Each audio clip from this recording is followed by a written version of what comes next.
আমরা আপনাদেরকে ঠকাইতে চাই না।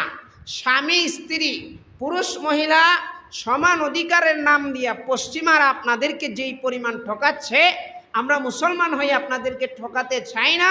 বরংস আমরা এই কথা বলি, মহিলাদের যে অধিকার আছে সন্তান হিসেবে, কন্যা হিসেবে, মা হিসেবে, মেয়ে হিসেবে যেই পরিমাণ অধিকার ইসলাম আপনাদেরকে দিছে, আমরা আপনাদের সেই অধিকার দিতে চাই। ইসলাম এটাই বলে যে তোমরা মহিলাদের অধিকার দেও।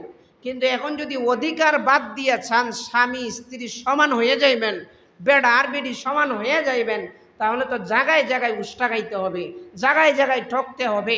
আমরা তো এটা ঠকতে দিতে পারি না।